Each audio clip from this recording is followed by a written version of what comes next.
Okay, now we're going to move on to Martin Delany. All right, Martin Delany, here's a few facts. Again, this is a man born in the United States, but his maternal grandparents are Mandinka in the Niger area. His paternal grandparents are from Gola people from Liberia, what is now known as Liberia. He wrote The Condition, Elevation, Emigration, and Destiny of the Colored People of the United States, Politically Considered. It was published in 1852. The word African, yeah, is regularly used in this document to refer to Black people. The word African is regularly, yeah, not sometimes, regularly used in this document to refer to African people. So again, he's a feminine African identity, but note that the title of the paper, The Condition, Elevation, Emigration, and Destiny of the Colored People of the United States, Politically Considered. Yeah. In it, he proposes that African people should migrate to Central America, yeah, and build up a nation there. The whole point is about developing an African or Black nation in the Western Hemisphere, and basically leaving Outer Babylon, which would have been considered the United States at that time. Okay, I should just note here, it's not in the presentation, but this has a point. David Walker. David Walker's appeal, yeah, was also another document that could have been considered here, which was published in the 1830s, but he also affirms a collective Black and African identity in that document. Martin Delany spent 9 months. He actually traveled to the African continent and spent 9 months there meeting with indigenous chiefs across West Africa. Signed an agreement with 8 chiefs in the Abeokuta region in Nigeria, allowing repatriates to live on unused land and use their knowledge and skill for the community good. We're going to come back to that, so stay tuned. But I was going to quote something from another of Martin Delany's papers or essays entitled The Political Destiny of the Colored Race on the American Continent. Yeah. Right. Well, big up everybody in the chat. Big up everyone that's just joining the thing. Big up my brother Kemo. Blessings, my king. And you don't know. Yeah, like up the video, family. You know what I'm saying? If you're not doing that, and feel free to share the link far and wide, right? Quote from Martin Delany.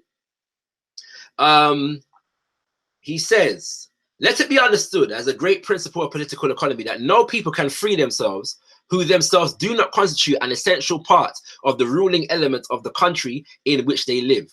Whether this element be founded upon true or false or just or an unjust basis, this position in community is necessary for the personal safety, for their personal safety. The liberty of no man is secure who controls not his own political destiny. What is true of the individual is true of a family, and what is true of a family is also true concerning a whole people. To suppose otherwise is that delusion which at once induces its victim through a period of long suffering patiently to submit to every species of wrong, trusting against probability and hoping against all reasonable grounds of expectation for the granting of privileges and enjoyments of rights which will never be attained. This delusion reveals the true secret of the power which holds in peaceable subjection all the oppressed in every part of the world." A bit of context here. At this point, what's taking place is that there's a debate going on among Africans in America. Yeah. And on one side, there's Martin Delany. The two most prominent figures, as history would have it, is Martin Delany and Frederick Douglass. Yeah, both great men. All right, both great men. Okay, we're not taking anything away from Frederick Douglass, even as we affirm the principle of Martin Delany at this moment in time. Yeah, but following 1776 and the American Revolution, obviously, because of the more Africans begin to be enticed into what is called an American identity, especially because there's a number of quote unquote free blacks who are looking for concessions and attainment and affluence within American society. And the other side of this is saying, now, bun that, we're not even looking for that. We're looking for our own independent nationhood. Martin Delaney is one such leading this charge. David Walker, who I previously mentioned, was another such lead in this charge. So I'm just giving you the context here through which Martin Delaney is speaking. So when he talks about hoping against all reasonable grounds of expectation for the granting of privileges and enjoyment of rights, which will never be attained, he's talking about ingratiating oneself with the American system and what it means to be American. Let us be clear. All right. I mean, my brother Scattered, announcing your entry because you don't know you're a done gargan. You know what I'm saying? You're allowed to do that, my brother. You get me? Welcome. You know what I'm saying? Can get started right now, you know. When Scattered Minds reaching the place, things can really get started. You know what I mean? All right. He goes on. A people to be free. Listen to this. A people to be free must necessarily be their own rulers. That is, each individual must in himself embody the essential ingredient, so to speak, of the sovereign principle which composes the true basis of his liberty. This principle, when not exercised by himself, may at his pleasure be delegated to another, his true representative. I'm going to go on.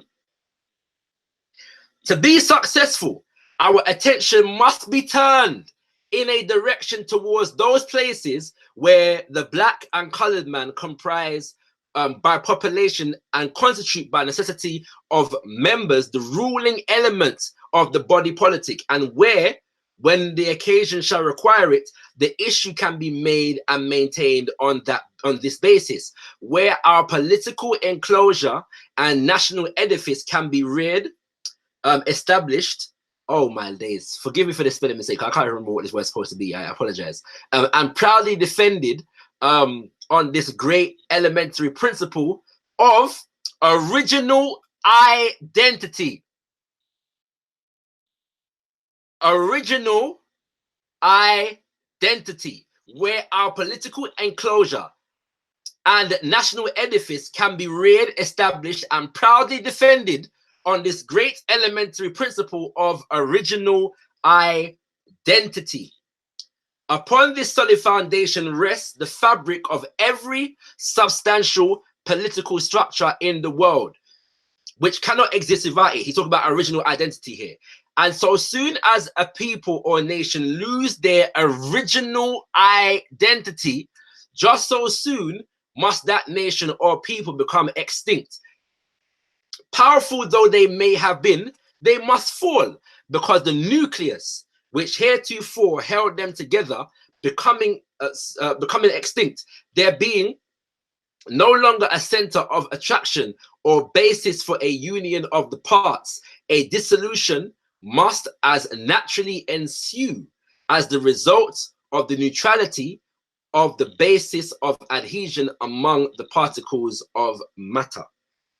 Yeah, so what he's affirming here, what he's affirming here is that the basic principle for nation building is identity, and what he calls original identity, more specifically. So Africans, therefore, must build and develop according to an original identity, which he is affirming and others are affirming as African, which is the collective expression of the various peoples from which we come on the continent. Yeah, the experience that we carry, having been trafficked across the Atlantic Ocean, yes, understanding also that those cultures become unified, so to speak, in a unified expression most naturally. I'm going to come back to that in a little bit, kings and queens. All right, okay. We're going to go on just to explain a few things. Right. Search for a Place. This is a book written by Martin Delaney and Robert Campbell. Yeah, these are the two brothers who actually went on this expedition to West Africa. Okay, and whilst they were in Nigeria, they met with a number of chiefs of the Yoruba nation, specifically of the Egba subgroup, and they actually wrote and signed a treaty. All right. And the first article of this treaty, they went on behalf of a group called the Niger Valley Exploration Party, and this treaty was signed in 1860. In fact, it was signed in 1859, but was published in 1860. Article first, that the king and chiefs on their part agreed to grant and assign unto the said commissioners on behalf of the African race in America the right and privilege of settling in common with the Eba people on any part of the territory belonging to Abeokuta not otherwise occupied. Yeah, this is now the agreement, the first article of agreement between the Niger Valley Exploration Party and the Eba chiefs and kings. Article second, that all matters requiring legal investigation among the settlers be left to themselves to be disposed of according to their own customs. So they're just asking for some space and leeway to manage their own matters among themselves. Yeah? And this was agreed to. Article third, that the commissioners on their part also agree that the settlers shall bring with them. Yeah, so this is what the Africans from the Americas now are promising to bring with them to what later became known as Nigeria. Bearing in mind now, there is nothing called Nigeria at this point. Nigeria is not a thing, yeah, at this point.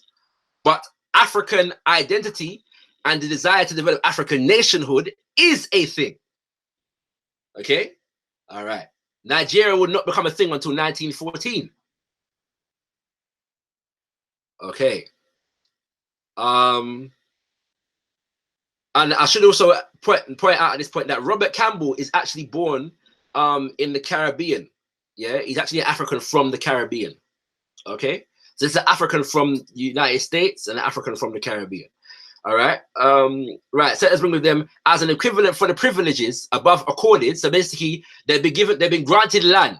Yeah, what they're gonna bring in exchange for this land is intelligence, education, and knowledge of the arts and sciences, agriculture, and other mechanical and industrial occupations, which they shall put into immediate operation by improving the lands and in other useful vocations. What is the context for this? The context for this is thus. Read Walter Rodney's book, How Europe Underdeveloped Africa. Yeah. And he outlines the systematic way in which the colonizers disenfranchised our people on the motherland from the necessary preparation to be masters of our own destiny. Yeah, deficient education just as much as it will allow European nations to rob and benefit off the extreme mineral wealth, yeah, of the land and these kinds of things. So this is what is meant by underdevelopment. Now, obviously, at this point, America, yeah, is trying to fuel what is called an industrial revolution and them kind of things there. So there's a lot of skilled labor in the Americas. There is much skilled labor from Africans in the Americas. And not to say that there's no skilled labor in Africa now, but this is what the Africans from America are promising to bring to you know, this land, yeah, among the Eba people in reflection of the fact that they are being granted land. Article 4, which is the final article, that the laws of the Eba people shall be strictly respected by the settlers. These are the Africans coming from the Americas. And in all matters in which both parties are concerned, an equal number of commissioners mutually agreed upon shall be appointed, who shall have power to settle such matters. Yeah. So now they're just promising basically to abide by the laws of the Eba people. Okay. All right. These are the names of the people that signed the treaty. As a pledge of our faith and in the sincerity of our hearts, we, each of us, hereunto affix our hands and seals. This 27th day of December, Anno Domini AD 1859.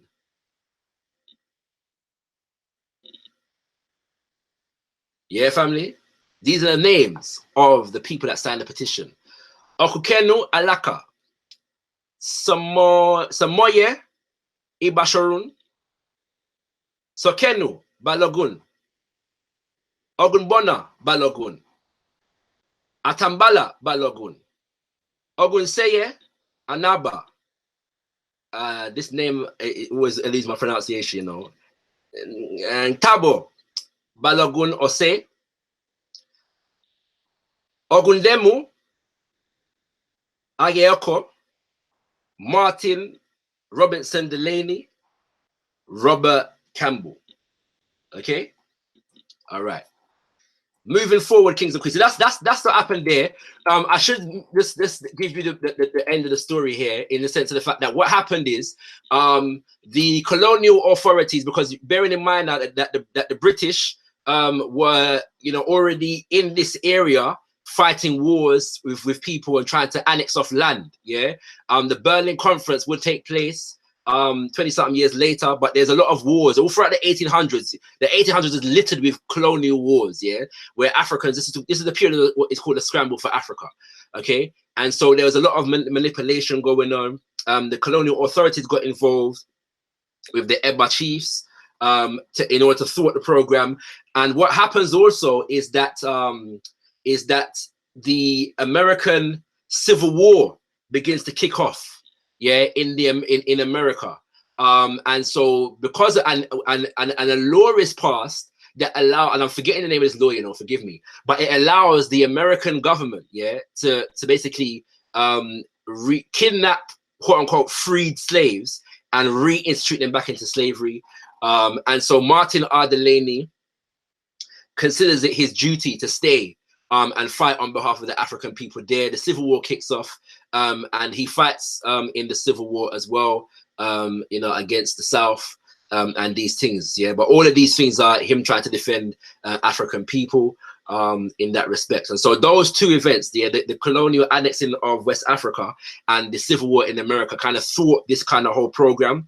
But Robert Campbell does actually move back to Africa, and he moves back to Lagos. He takes his family and moves to Lagos. Yeah, but the whole entire program doesn't you know, take place. And yes, thank you for that, Terry. Yes, you are correct. there's also warfare between Islamized Africans, yeah, and traditionalists, yeah, because during this time, in fact, it is said that the majority of people that converted to Islam in West Africa actually converted in the 1800s, although Islam was present long before the 1800s. But you know, like somewhere between half and probably more than half of the population, in terms of like the numbers of Muslims, yeah, in West Africa, kind of came around during this kind of period. Okay, so thanks for that reminder, Brother Terry. All right, one of the founding fathers of Black nationalism, Edward Wilmot Blyden, and I'm taking a bit longer than I should, so I'm going to move a bit faster. All right, just a few points. So he actually moved back to. He's born in the Caribbean, St. Thomas, and he moves. So this is now not America now. This is the Caribbean. Okay, he moves back to Africa, and he lives between Liberia, Sierra Leone, and Nigeria between 1885 and 1912. 1912 is actually the year that he died. Yeah, and he is another one of the founding fathers of Black nationalism and Pan-Africanism. Some of his written works: A Voice from Bleeding Africa, African Lives and Customs, which is a book in which, yeah, he is giving an appraisal of African culture or cultures, comparing it to European culture to the benefits, yeah, of African culture. So he's comparing European culture, African culture. He's saying African culture is by far the more advanced, yeah, when all things are considered. Okay, when all things are considered. and Christianity, Islam, and the Negro Race. This is a book in which he gives an appraisal of Christianity and Islam in relationship to Africa and African people. He's a Christian now, and he gives Islam the benefit of the doubt. So he comes to the conclusion that Islam is a more beneficial religion, and I'm going to give you some insight into how he comes to that conclusion shortly. Right, quote from Christianity, Islam, and the Negro Race. He says, the African view, once again, note that the African of the universe is based upon the truth that man, nature, and the universe and God are in harmony. There is no alienation. Yeah, the basic morals of human action are cooperation, peace, and building great projects. These are diametrically opposed by the European worldview, which sees man as alienated from God, at war with nature, and surrounded by an indifferent universe. Yeah, so he's given an appraisal once again of African culture. Now, the reason why I say I'm going to give an example, an insight into how he comes to this conclusion, is because this is in the book Christianity, Islam, and the Negro Race. And if anybody that understands African spirituality will know that what he's defining there is an African spiritual worldview. It is not an Abrahamic religion worldview. And I'm not at this point seeking to detract from the conclusion that he came to. There are good reasons, yeah, from his time. For the next 100 years, there are many Africans who came to the conclusion that Islam was a better religion for Africans because it had an older experience and presence in the on the African continent as far as West Africa is concerned, and had gelled into the culture of the people much more than Christianity had.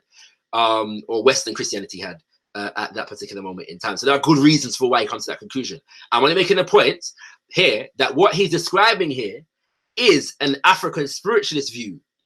Yeah, because if you, I mean, anybody that has heard anybody debate or speak to a Muslim before will tell you that this idea that God is a part of his creation and there's no alienation between it and them kind of things there is taboo. Yeah. For all of the Abrahamic religions. Okay, I'm just making that point. All right.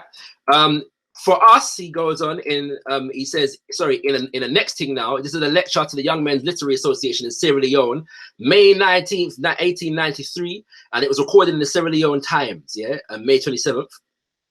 For every one of us, there is a special work to be done, a work of tremendous necessity and tremendous importance, a work for the race to which we belong. It is a great race, great in its vitality, in its powers of endurance, and in its prospect of perpetuity. There is a responsibility which our personality, our membership in this race involves. It is sad to think that there are some Africans, especially among those who have enjoyed the advantages of foreign training, who are blind enough to the radical facts of humanity as to say, let us do away with the sentiment of race. Let us do away with our African personality and be lost, if possible, in another race. This is man speaking in 1893, and just clock how pertinent and relevant them words are for us today. But the term African personality is a term that Edward Wilmot BLYDEN is credited with coining, okay? But at this point, Kings and Queens, we're going from the 1700s to the late 1800s now. This is over 100 years of Africans affirming an African identity for the sake of liberating African people. I want to make that very clear, okay? Right, what of on the continent? Because man, somebody in the audience right now, the viewing audience right now is saying, yeah, all right, Shakara. All these Africans, yeah, from the Caribbean and the Americas and blah, blah, from West Africa. What were the Africans on the continent saying about all of this?